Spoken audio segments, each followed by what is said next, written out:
Hey, howdy, hey. I want to explain what this video is exactly. For years, you guys have been asking for weapon stereotypes. I'm not blind to that, and I never said no, but I couldn't do it because that video would be like a minute long. However, I did receive a suggestion just to pile a bunch of things that would be too short into their own thing into a grab bag video, so here you go. An everything bagel of stereotypes. Remember, if something isn't mentioned here or in my other videos, it either didn't exist at the time, or it doesn't have a stereotype. Stop asking me, I'm tired of explaining this. This is the greatest handgun ever made. 6 bullets.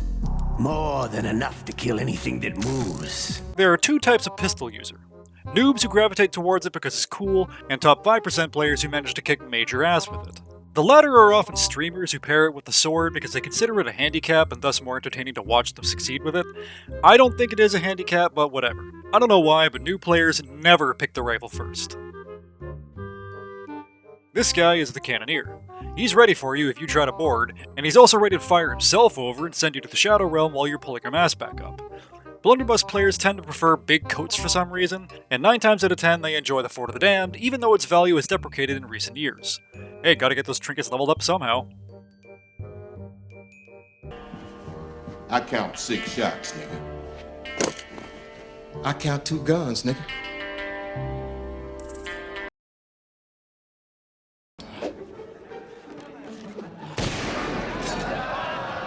What you just watched is what happens if you can actually aim.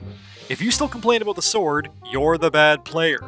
Sword lords, and I use that term positively, are the real swashbucklers of the Sea of Thieves. They don't need fancy exploits to win fights, and they're the least likely to bitch about losing. Also, the consensus seems to be that the spatula is their one true god now, so there's that.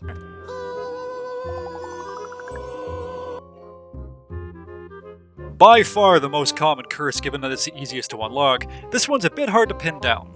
However, in my 4 years of playing this game, I've often noticed it on edgy, shirtless boarders with long hair and a ninja mask, who think they're so fucking stealthy despite glowing as brightly as my Irish skin. They're always on crack and brigs, and they always bring bananas to fights for some reason. The only people who typically wear the Order curse are ninjas who think that having 2% more black on their character model makes them more stealthy. Most ninjas have moved to the Legend curse after Season 1 though. You're an OG veteran, and you probably wear nothing but pants to show off your gilded skin, as if people's perception is so poor that we wouldn't notice it if you were wearing a single sock more. You also rock the Merrick tattoo, even though you can't really see it under the curse. If you see someone with blue face paint along with the gold curse, you may want to pick a different pirate to bully. That one's a fisherman, and he will hunt you down to the ends of the earth if you attack him. Seriously, don't mess with these guys, they know how to fight. They're fishing because they've achieved literally everything else in the game.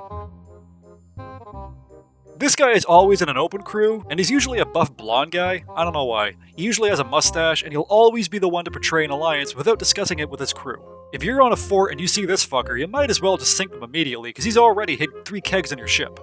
Blueberries always have a sword, and they'll either pair it with the rifle or the blunderbuss. Despite being terrible at everything else, he will be a bomb marksman. You're a toxic triumphant sea dog who shouts racial slurs at new players who don't even know what game they're playing yet. You also repeatedly have tantrums that the Legend curse is so much better than every other curse, even though everyone got it for fucking breathing back in Season 1 and you can hardly see it. You do this because you know the gold curse is better and you just don't have the patience to get it yourself, even with checkpoint cheesing. Or you're a big name streamer who hasn't got the PvP curses yet, because PvP isn't the theme of your channel. Other than me and my crew, it seems like no one else likes the Skelly curse because you can't wear it with your own hard-earned clothing. I get that. Anything you see wearing this is probably just trying to get the commendations tied to it. Those who do wear it are usually silent either because they refuse to say anything other than GG, or they act like hot shit because they just got the curse through various exploits, and talk shit like they just invented toxicity. You're basically this guy, but you weren't there for Season 1 so you don't care as much about it. They often wear the mercenary outfit thinking people will mistake it for the Black Dog set.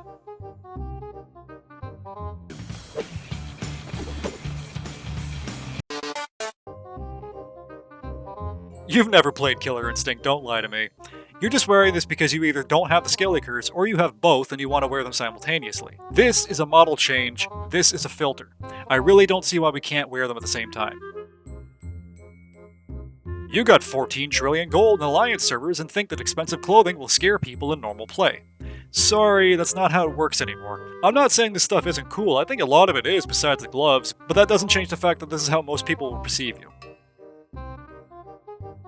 You're always an Athena emissary, even if you're doing voyages that have nothing to do with that faction, and you complain about weapons that you yourself use. You also argue with people about the art direction in Sea of Thieves, claiming that it's totally not Loss's way, guys. Yeah, sure.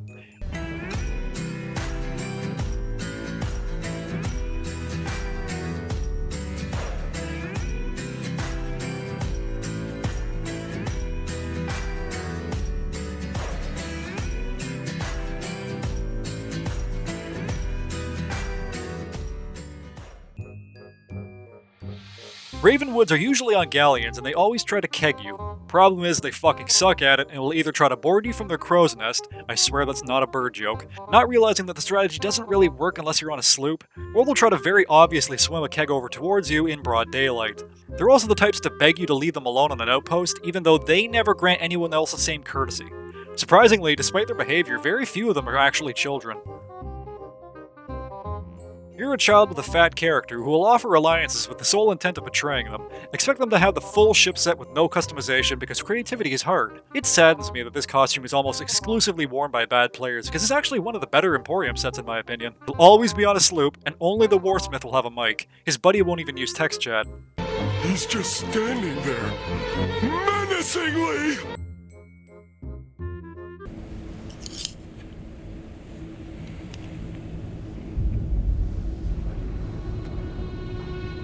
Look at that subtle off-white coloring. The tasteful thickness of it. Oh my god. It even has a watermark.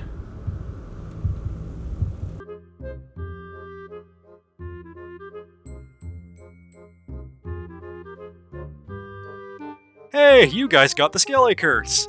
Only problem is, these guys suck at PvP and have accepted the fact that they'll never unlock it, so they continue wearing the Krampus. They're really bitter about it and will complain about PvP on Reddit. They don't hate PvP, don't get me wrong, they're just envious.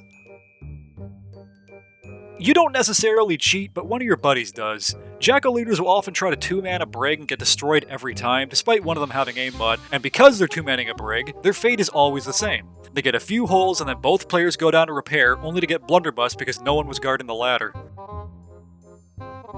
These guys often have short hair, such as these, and bunny hop like it's 2005 and they're in the Counter-Strike Source Nationals. They'll use the ebony pistol every time, and every time they miss, they'll accuse it on hitreg whether or not that was actually the reason. They'll often use eye patches, which is weird because most people don't use eye patches in the first place, and it's more surprising that these guys also wear the Legend Curse with it, so it's kind of defeating the purpose. If their crewmates are all trying to keep to a theme, I guarantee that the ones who can't afford the Dark Adventurer shirt are wearing the Midnight Blades shirt instead. These guys are actually pretty cool. And before you say anything, no, I'm not just saying this because I wear it. You can't tell because I'm a skeleton these days, but I don't wear the Dark Adventurer jacket anymore. I wear this glorious thing. Anyway, these guys are really good at combat, but they're usually not double gunning Ultra Sweats, and you can trust them assuming you're not being suspicious. If you try to board them or go up their crow's nest for no reason, yeah, they're gonna kill you. I've met very few Dark Adventurer jacket guys that I didn't get along with. Sadly though, like the Gold Hoarder stuff, more and more noobs are wearing it because the proliferation of Alliance servers ran on Discord. You can't be bothered to get the Umbra tattoo, and hope that we won't notice the difference. I can't speak for Unsinkable 2 one island over, but I noticed. Go fuck yourself, man. Think you're better than me. I am better than you. You're wearing this with the Jade hook, because it's the only thing that matches that shade of green. Ruby version when rare, I'd wear it. You're wearing this hoping people will mistake it for the Day 1 patch. Trust me guys, the red is not bright enough, you're not fooling anyone. Like the Krampus and wanting the Skelly curse, anyone with this eye patch really wants Briggsy's mask. They're the ones who threw shitfits because the adventure reward was intentionally misleading. I can't say I blame them though.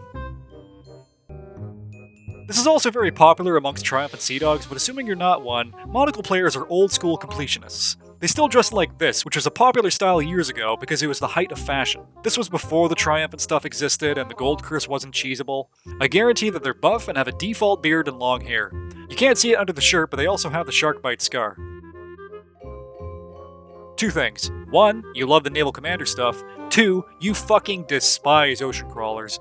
I don't know anyone who thinks they're a positive addition to the game, but you guys hate these fucking things more than Kraken hunters hate Krakens. When patch notes drop, you don't look for stuff like hit reg, you look for any mentions of reducing ocean crawler spawn rates. They're always lies, but you can always pretend the Rare knows how to code. Rare, what you need to do is make every attack from the eel give us the white light, not just the one that does the least amount of damage. People already don't think Fort of the Damned is worth it anymore, so there'd be no harm in it. If you're wearing this, I guarantee you're also using the figurehead that emits rainbows. You're friends with a veteran who plays way more frequently than you. You just tag along and do whatever they're doing, and you're probably not a huge fan of PvP. You don't know how you got this scar, but it's better than nothing, so you wear it. It's the reason that you don't wear long sleeves or gloves. You aspire to the gold curse, but you know you're too lazy to actually get it. If you sync this guy and you have a high voice, you're a squeaker. If you sync him and you have a low voice, he calls you 40 years old. I don't know, I've never met anyone who wears this who wasn't quick to anger. They play really aggressively, such as going for a board when their own ship is sinking. I bet commission artists have memorized this scar by now, since literally all of you wear it in your pictures. This is tied with Sharkbite for the most popular scar in the game. This is also helped by the fact that Rare keeps making tattoos and scars that are either barely visible or outright hidden by clothing. This one, however, is visible on your face. Like the Legend Curse, you use this because you think the later requirements to unlock it make you look dedicated. But no, you got this during the meager Halloween event, so you didn't have to actually work for it. You didn't have to do a million Fort of the Dams.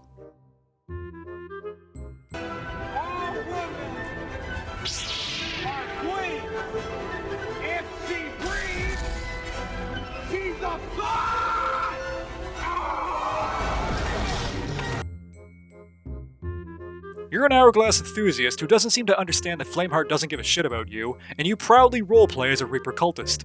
You'll defend the sword's aesthetics day and night, but you don't actually use it because swords are for losers. You're one of those guys who only played the arena and missed out on the legendary weapons because you were nowhere near Pirate Legend status when the arena closed, despite it not taking long at all to get Pirate Legend when vaults, lost shipments, Fort of Fortunes, and PvP that you're supposed to be good at existed. You've never seen it because the guy using it already switched to his Blunderbuss and 2-tapped you. Also, other than insider weapon guys, these are the most likely to use double gunning macros. I'm not saying everyone who can double gun really well is using a macro, but there is a limit to how fast a human can do it. You are probably the baddest motherfucker in the server, but that doesn't mean your crew is. If the insider dies, that ship is going down. There we go, I got it! I'm alive too. I hit the ranker as well. You signed up for the Insider program just to break NDA. You're probably that kid who told all the other kids Santa isn't real too, you fucking monster. Well, that covers everything else that didn't fit into a standalone video. Time to resume my other work. See you on the seas.